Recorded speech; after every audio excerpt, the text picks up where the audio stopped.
રાધનપુરના નર્મદા નિગમના ક્વાર્ટરમાંથી ફ્રીજમાંથી બિયરના ટીન મળ્યા video viral થતા હડકંપ. ગાંધીના ગુજરાતમાં દારૂબંધી હોવા છતાં સરકારી ક્વાર્ટરમાં બિયરના ટીન જોવા મળતા ચકચાર મચી ગઈ છે.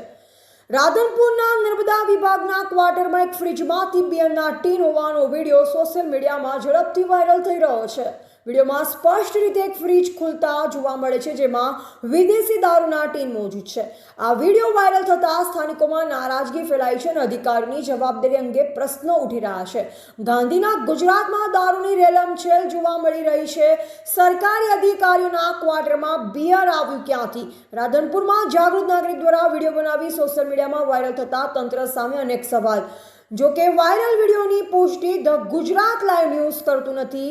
નર્મદા વિભાગના કર્મચારી વિપુલ પ્રજાપતિએ લેખિતમાં પોલીસને જાણ કરી હોવાનો દાવો. પોલીસ તપાસમાં કઈ શંકાસ્પદ વસ્તુ ન મળ્યાનું જણાવાયું. હવે ફરીથી વિડીયો વાયરલ થતા મોટો સવાલ, કેમ અને કોણે કર્યો આ video viral?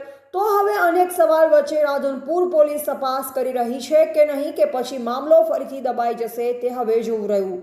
The Gujarat live news સાથે ગોવાભાઈ આહિર. રાધનપુરના નર્મદા નિગમના ક્વાર્ટરમાંથી ફ્રીજમાંથી બિયરના ટીન મળ્યા વિડીયો વાયરલ થતા હડકંપ. ગાંધીના ગુજરાતમાં દારૂબંધી હોવા છતાં સરકારી ક્વાર્ટરમાં બિયરના ટીન જોવા મળતા ચકચાર મચી ગઈ છે. રાધનપુરના નર્મદા વિભાગના ક્વાર્ટરમાં એક ફ્રીજમાંથી બિયરના ટીન હોવાનો વિડીયો સોશિયલ મીડિયામાં ઝડપથી વાયરલ થઈ રહ્યો છે. વિડીયોમાં સ્પષ્ટ રીતે એક ફ્રીજ ખુલતા જોવા મળે છે, જેમાં વિદેશી દારૂના ટીન મોજૂદ છે. આ વિડીયો વાયરલ થતા સ્થાનિકોમાં નારાજગી ફેલાઈ છે અને અધિકારીની જવાબદારી અંગે પ્રશ્નો ઉઠી રહ્યા છે. ગાંધીના ગુજરાતમાં દારૂની રેલમછેલ જોવા મળી રહી છે. સરકારી અધિકારીઓના ક્વાર્ટરમાં બિયર આવ્યું ક્યાંથી? રાધનપુરમાં જાગૃત નાગરિક દ્વારા વિડીયો બનાવી સોશિયલ મીડિયામાં વાયરલ થતા તંત્ર સામે અનેક સવાલ.